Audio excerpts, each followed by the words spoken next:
Today I am taking the priority order of functional groups. जब भी हम nomenclature करते हैं या नाम लिखते हैं जो हमारे कंपाउंड्स होते हैं, हाइड्रोकार्बन्स होते हैं, तो उनके नेमिंग करते समय हमें फंक्शनल ग्रुप की प्रायोरिटी ऑर्डर को बहुत अच्छे से ध्यान में रखना होता है, ठीक है।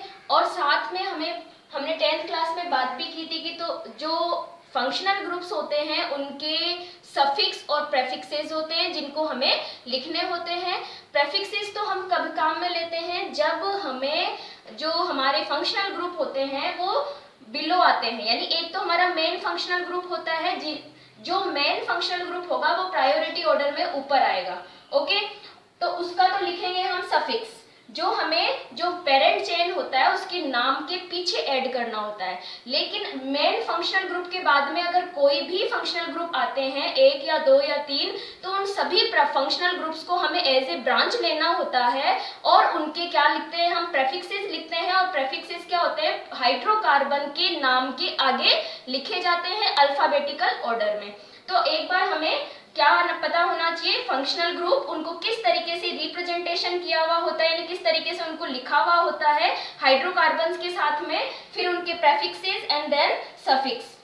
तो सबसे पहले जो प्रायोरिटी ऑर्डर होता है उसमें सबसे ऊपर सीनियर जो होगा वो कौन सा होता है, कार्बोक्सिलिक एसिड। तो कार्बोक्सिलिक एसिड आप लोगों का पढ़ा हुआ है 10th क्लास में, ये इस तरीके से लिखा हुआ आता है COOH। अगर मैं इसको ओपन करके या इसकी जो बॉन्डिंग है, अगर हम ऑक्सीजन, कार्बन और हाइड्रोजन की बॉन्डिंग को अगर रिप्रेजेंट करते हैं तो ये किस प्रकार लिखे हुए होंगे, COOH, इस तरीके से ये लिखा हुआ आता है या फिर कंबाइनली लिखा हुआ आता है। अब बात आती है इसका प्रेफिक्स। देखिए वैसे तो जो कार्बोक्सिलिक एसिड होता है वो सबसे ऊपर होता है, सीनियर मोस्ट होता है, तो इसका हमेशा सफिक्स यूज में लेते हैं। लेकिन प्रेफिक्सेस कब यूज में लेते हैं उसके भी हम एग्जांपल्स लेंगे।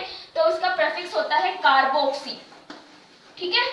देन इसका सफिक्स आप सभी को पता है, आपने 10th में पढ़ा है, that is oic acid.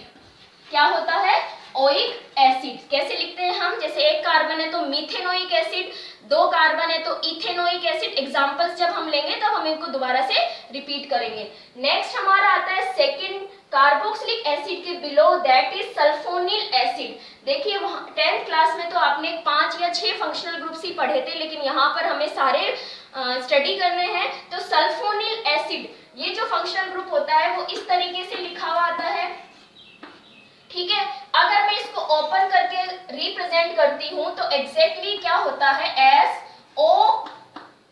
SO2H, ये इस तरीके से होता है। यानी कि जो कार्बन होगा, यानी जो एल्काइल ग्रुप होगा उससे ऑक्सीजन जुड़ी हुई होती है, ना कि सल्फर। लेकिन इसको इस तरीके से लिखा जाता है अधिकतर। लेकिन हमें ये पता होना चाहिए कि जो कार्बन है उससे ये ऑक्सीजन जुड़ी हुई होती है सल्फोनिल एसिड फंक्शनल ग्रुप में। अब इसका प्रेफिक्स की बात करते हैं तो प्रेफिक्स होता है सल्फो।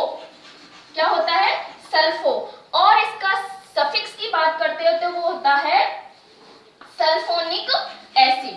क्या होता है इसका suffix, sulphonic acid, okay. Next functional group आता है हमारा एसिड एनहाइड्राइड। तो देखिए एसिड एनहाइड्राइड जो होता है ये कार्बोक्सिलिक एसिड के ही डेरिवेटिव्स होते हैं। ये है एस्टर है, एसिल हैलाइड है, अमाइड्स है। These all are the derivatives of carboxylic acid. तो एसिड एनहाइड्राइड होता है, उसको कैसे रिप्रेजेंट किया जाता है, इस तरीके से, ठीक है। और इसके जो दोनों तरफ मैंने कार्बन की वैलेंसी शो करी है वहां पे क्या होता है, कोई ना कोई R होता है, एल्काइल ग्रुप होता है। इसका प्रेफिक्स इतना यूज में नहीं आता है, बहुत कम एग्जांपल्स होते हैं एज ए प्रेफिक्स, तो इसका नहीं होगा। नेक्स्ट है सफिक्स। तो जब सफिक्स लिखते हैं तो ये क्या होगा, ओइक एनहाइड्राइड। क्या होगा, ओइक एनहाइड्राइड, ठीक है। तो इसका जो सफिक्स होता है यानी कि पेरेंट चेन के पीछे हम क्या लगाएंगे, ओइक एनहाइड्राइड, ओके। इसके एग्जांपल्स भी हम ले लेंगे बाद में। नेक्स्ट में बात करती हूँ एस्टर की। तो देखिए एस्टर जब भी हम बात करते हैं, आपने 10th क्लास में एस्टर के बारे में पढ़ा है, और एस्टर क्या होता है, COOR, ठीक है। यहाँ पर एक तो होता है पेरेंट चेन, ओके, और एक होता है ये वाला ग्रुप। ये आपको मैंने 10th में अच्छे से बताया है। या फिर हम इसको कंबाइनली कैसे लिखा हुआ आता है, ये इस तरीके से भी लिखा हुआ आता है। यहाँ पे R क्या है, एल्काइल ग्रुप, यानी कि मिथाइल, इथाइल, प्रोपाइल जो हमने कल बात करी थी। तो इसका एस्टर का जब भी हम बात करते हैं सफिक्स की, तो सफिक्स क्या होता है एस्टर का, आपको मैंने बताया था।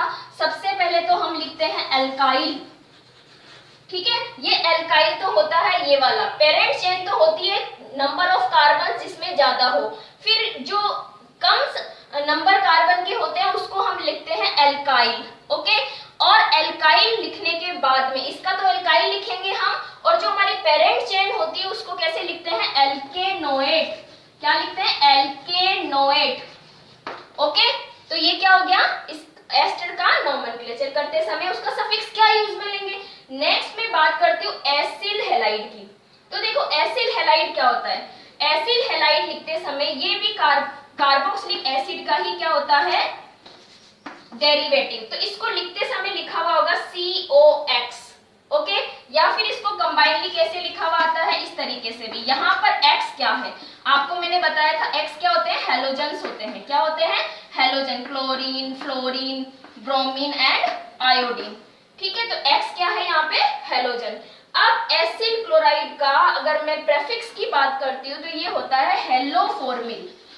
क्या होगा, हेलोफोर्मिल, ओके। हेलो मीन्स हेलोजन, अगर क्लोरीन है तो क्लोरो हो गया, ब्रोमीन है तो ब्रोमो हो गया। और इसका जो हम लोग सफिक्स लिखते हैं वो होता है ऑयल क्लोराइड या हैलाइड, ऑयल हैलाइड, ठीक है। हैलाइड मीन्स अगर क्लोरीन है तो क्लोराइड आ जाएगा, ब्रोमीन है तो ब्रोमाइड आ जाएगा। तो इस तरीके से ऑयल तो लगेगा पेरेंट चेन के नाम के पीछे, और हैलाइड आ जाएगा जो भी हेलोजन है वो, ठीक है। नेक्स्ट हम बात करते हैं अमाइड की। तो देखिए अमाइड में क्या होता है, अमाइड होगा इस तरीके से CONH2, ठीक है, CONH2। और इसको अगर ओपनली लिखा जाएगा तो वो लिखा जाएगा इस तरीके से CONH2, ओके। तो क्या हो गया, CONH2। इसका प्रेफिक्स क्या होता है, कार्बेमोइल। क्या होता है, कार्बेमोइल, ओके। और इसका सफिक्स की अगर हम बात करते हैं तो सफिक्स होता है अमाइड। क्या लगेगा सफिक्स, हाइड्रोकार्बन के नाम के पीछे अमाइड। जैसे कि इथेन में 2 कार्बन होते हैं और दूसरे कार्बन पे CONH2 ग्रुप जुड़ा हुआ होगा तो उसका नाम क्या हो जाएगा, इथेनेमाइड, ओके। नेक्स्ट हम बात करते हैं साइनाइड ग्रुप का। तो साइनाइड ग्रुप होता है CN। क्या होता है, CN। और इसको किस तरीके से हमें पता होना चाहिए, बॉन्डिंग किस तरीके से होगी, C ट्रिपल बॉन्ड N। और ये जो बॉन्ड है वहां पे होगा कोई ना कोई एल्काइल ग्रुप, ओके। तो इसको बोलते हैं साइनाइड ग्रुप। इसका प्रेफिक्स होता है साइनो एंड सफिक्स होता है नाइट्राइल। क्या होता है सफिक्स, नाइट्राइल, ओके। नेक्स्ट है आइसोसाइनाइड। तो देखिए आइसोसाइनाइड में साइनाइड से थोड़ा सा डिफरेंस है, और वो क्या है कि ये जो नाइट्रोजन है वो इधर आ जाएगा, कार्बन पीछे चला जाएगा, तो क्या आ जाएगा, NC। क्या आ जाएगा, NC, ओके। इसकी बॉन्डिंग अगर हमें दिखाना चाहूं आपको तो वो बॉन्डिंग होती है इस तरीके से, ओके।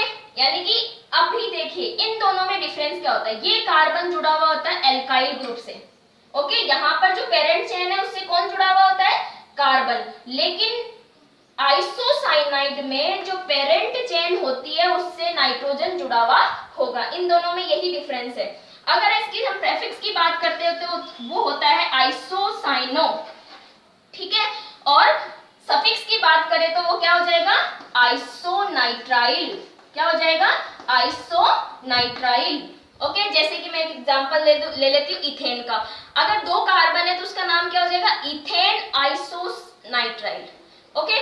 नेक्स्ट हम बात करते हैं एल्डिहाइड्स की। आप लोगों ने 10th में बहुत बार इनके नाम दिए हैं, बहुत इजी होते हैं। तो वो एल्डिहाइड किस तरीके से लिखा हुआ होता है, CHO, ओके। और अगर मैं इसको ओपनली लिखती हूँ तो वो कैसे लिखा हुआ आएगा, इस तरीके से, है ना। तो इसको एल्डिहाइड का जो प्रेफिक्स होता है वो होता है फॉर्मिल। क्या होता है, फॉर्मिल, ओके। या होता है ऑक्सो।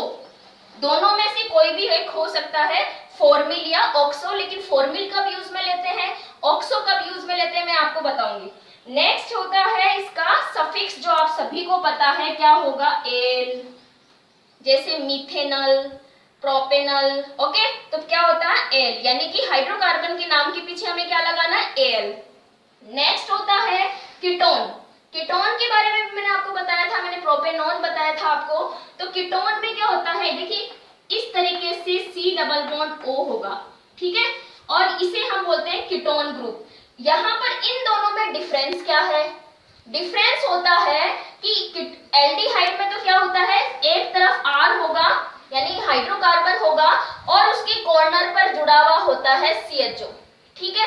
लेकिन कीटोन के दोनों तरफ एल्काइल ग्रुप होंगे, क्या होंगे, कीटोन के दोनों तरफ एल्काइल ग्रुप होंगे। इस तरीके से एक तो होगा पेरेंट, मतलब पेरेंट चेन में क्या होगा, C डबल बॉन्ड O जो होगा वो सेंटर में होगा, एल्डिहाइड कॉर्नर में होता है, ठीक है। और इसका प्रेफिक्स हो जाएगा ऑक्सो एंड सफिक्स आप सभी को पता है ओन, क्या होता है, ओन। जैसे 3 कार्बन है तो propanone, okay. Next functional group आता है हमारा अल्कोहल, जो भी आपने बहुत बार पढ़ा है। एंड अल्कोहल के अंदर आपको पता है किस तरीके से लिखा हुआ आएगा, ये इस तरीके से। और इसमें बॉन्डिंग कैसे होती है, O और O से क्या जुड़ा हुआ आता है, H, ऑक्सीजन जुड़ी हुई होती है पेरेंट चेन से, ठीक है। इसका प्रेफिक्स होता है हाइड्रोक्सी, प्रेफिक्स क्या होता है, हाइड्रोक्सी, एंड सफिक्स आप सभी को पता है क्या होता है, ओल, ओके। नेक्स्ट है थायो अल्कोहल। देखिए थायो अल्कोहल में देखो ऑक्सीजन की जगह कौन आता है, S, सल्फर। सिर्फ इतना ही डिफरेंस है, ऑक्सीजन की जगह क्या आता है, S, ठीक है। और रिप्रेजेंटेशन अगर मैं ओपनली करती हूँ तो वो कैसा हो जाएगा, SH, ठीक है। अब इसका बात आता है कि प्रेफिक्स की, तो प्रेफिक्स क्या होती है, मरकेप्टो, क्या होती है, मरकेप्टो, या फिर हम थायो भी कई बार लिखा हुआ आता है, ठीक है। और इसका जो प्रेफिक्स सफिक्स होगा वो होगा थायोल, क्या होगा, थायोल, ठीक है। नेक्स्ट हम बात करते हैं अमीन की। अमीनो ग्रुप होता है NH2, क्या होता है, NH2। यहाँ R यानी पेरेंट चेन से कौन जुड़ा हुआ आता है, NH2 ग्रुप जुड़ा हुआ आता है, जिसे हम बोलते हैं अमीनो ग्रुप। और इसका प्रेफिक्स क्या होता है, अमीनो, क्या लिखेंगे हम, अमीनो, और सफिक्स क्या होता है, अमीन, ठीक है, एमीन, जैसे मीथेनेमीन, ठीक है। नेक्स्ट हम बात करते हैं ईथर की। तो ईथर का देखिए होता है ऑक्सीजन इस तरीके से, यानी ऑक्सीजन के दोनों तरफ क्या होते हैं, R होते हैं, क्या होते हैं, दोनों तरफ R। तो ईथर क्या होता है, ऑक्सीजन, और ऑक्सीजन के दोनों तरफ एल्काइल ग्रुप होते हैं, जिनमें से जो नंबर ऑफ कार्बन ज्यादा होगा वो पेरेंट हो जाएगा, और दूसरा क्या हो जाएगा, जो है वो नेम लिखते समय मैं बताती हूँ, ठीक है। अब जो ईथर होते हैं उनके सफिक्स किस तरीके, यानी उसका नाम कैसे लिखते हैं, तो नाम हमें लिखना होता है। देखिए इसका प्रीफिक्स क्या होता है, एल्कोऑक्सी, क्या होता है, एल्कोऑक्सी। और एल्कोऑक्सी किसका होता है, छोटे वाले ग्रुप का, ठीक है। और सफिक्स की अगर हम बात करते हैं तो इसका सफिक्स यानी हम इसका नाम लिखते समय कैसे लिखते हैं, एल्कोऑक्सी, तो आगे आ जाता है एल्कोऑक्सी एंड एल्केन, ठीक है। एल्केन तो होती है पेरेंट चेन, और एल्कोऑक्सी ग्रुप आता है, एल्कोऑक्सी ग्रुप आता है छोटे वाले एल्काइल ग्रुप के लिए, ओके। नेक्स्ट आता है ईथर। ईथर हो गया एल्कीन। एल्कीन के बारे में आपको सबको ही पता है, डबल बॉन्ड्स होते हैं, क्या होते हैं, कार्बन के बीच में डबल बॉन्ड्स। प्रेफिक्स इनका कुछ होता नहीं है, ईन और आइन हमेशा नाम के पीछे ही आएंगे। तो एल्कीन के लिए पीछे क्या आता है, ईन। नेक्स्ट हम बात करते हैं आइन। आइन में क्या होता है, ट्रिपल बॉन्ड होते हैं, और इसका प्रेफिक्स नहीं होता है, इसके पीछे क्या लगता है, नाम के पीछे आइन, ठीक है। ये चीज ध्यान रखिएगा कि इन और आइन हमेशा हाइड्रोकार्बन के पीछे ही आएंगे, अगर इनके साथ कोई सीनियर फंक्शनल ग्रुप आ जाए तब भी, ओके। ये इन और आइन कभी भी आगे नहीं आएंगे, ये चीज आपको ध्यान रखनी है। नेक्स्ट देखिए, ये हमारा प्रायोरिटी ऑर्डर का जो टेबल था वो कंप्लीट हो गया। अब कुछ फंक्शनल ग्रुप्स ऐसे होते हैं जिनके कभी भी सफिक्स नहीं होते, ये हमेशा कहाँ आते हैं, हाइड्रोकार्बन के नाम के आगे। उनमें से सबसे पहला तो आता है हेलो ग्रुप। हेलो ग्रुप के लिए क्या आता है, chlorine, bromine, iodine and fluorine, these are the halogens. And इसको कैसे लिखते हैं हम, जैसे हेलो एल्केन, किस तरीके से लिखा जाता है इनका नाम, हेलो एल्केन, ओके। इस फॉर्मेट में इनका नाम लिखा जाता है। नेक्स्ट आता है नाइट्रो ग्रुप। नाइट्रो ग्रुप होता है NO2, यहाँ R किससे जुड़ा हुआ होता है, नाइट्रोजन से। नेक्स्ट इसका भी ऐसे लिखा आएगा, नाइट्रो वर्ड आगे आएगा, जैसे नाइट्रोमीथेन, नाइट्रोइथेन, ओके। नेक्स्ट आता है नाइट्रिटो। नाइट्रिटो होता है इस तरीके से, ये पेरेंट चेन से O